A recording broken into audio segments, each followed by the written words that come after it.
how are you packing this stuff up and taking it home at the end of the day? Are you just kind of like, well, that was weird, and moving on to the next thing? Or is it something that you're stuffing in a backpack or in a box that you're maybe challenged with or examining in a different way? Because I think this kind of leads back to how I opened this up with how you handle things. Mm-hmm. So I'm curious about this. Yeah, early on, I don't think I had a lot of mechanisms, like healthy mechanisms for that. I would share stories, and it became like, oh, what fun stories does Eric have, Right. for my college buddies? Right. And sometimes that got to be annoying, right? Because it's like, well, I'm also like a person just living life, and that is a pretty good pet peeve for a lot of cops in their non-cop circles of like, oh, have you shot anybody yet? Oh And God. like, what's the craziest thing you ever seen? But for a while, like, I was asked what one of my first calls was. It might have been the first call, but it was certainly the first day. But it was responding to a report of a domestic involving two elderly people. And one had dementia and got super confused and pushed, I forget whether it was the husband or the wife, right? Pushed the other, and then someone's head got split open. Like, that's a super just sad situation, right? There's no crime. Someone is, afflicted with dementia, which is probably like the saddest It's thing awful. outside of stuff happening to kids, right? Like, a lot of people know someone in their family or close to, right? Like, that's not a cool story. It's the other side of It's super that sad. spectrum. Yeah, you're Yeah, right. Yeah. absolutely. So it's every range from that, and then you do have, calls with kids, and you have kids that just, are running away, and they're running away so much that the parents don't even call back to remove them or add them to the system. Or then you have the parents that just don't seem to care, and that's super sad, right?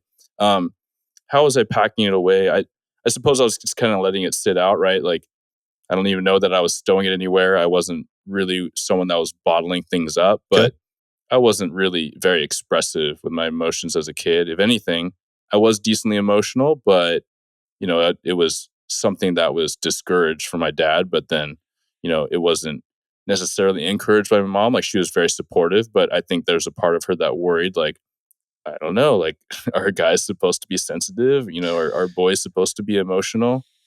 Yeah, I think this goes back to, like, I don't want my son to be perceived as weak, and that's coming from both mother and father, probably, Yeah. just in different ways, looking at it through a different lens. Dad recognizes the realities of what a weak man will face in life, particularly probably through the hardships that his family suffered, coming from where they came from and all those other things. Mom the same way, but also just not wanting her son to get hurt, in life Yeah, or yeah. whatever else. Moms are moms. Yeah. And Yeah. so, God and I bless don't them. blame either one of them. Like, Right. for years and years, I was so mad at like, I was so angry with my dad, and we reconciled before he passed. But, uh, yeah, I did. I mean, I didn't talk to him for like 9 years. But what's interesting to me, and I still have to unpack this a bit, but a lot of why I wanted to do what I want to do and how I want to be a confident man, and that is to be strong, and that's to be physically strong and emotionally strong and capable. But with that comes vulnerability, and with that comes courage to talk about your feelings. And what I do on my platform a lot is to normalize and defeat these stigmas around talking about mental health, right? So, not to deviate too much, but when I think about that, I actually recognize that I have an intolerance and an aversion to a lot of traditional Asian culture, which is to not just subdue that, but I also see what I perceive as meekness in how people don't stand up for their values, how Yep. they don't raise their hand or their voice. And I understand how there could be dynamics with government overthrows, and there's that saying, right? The Western saying of the squeaky wheel gets the grease. And there's also an Eastern saying that says the noisy duck gets shot. And I Hmm. think about that a lot, about like my upbringing and maybe like the subtle or overt lessons that my family tried to teach me.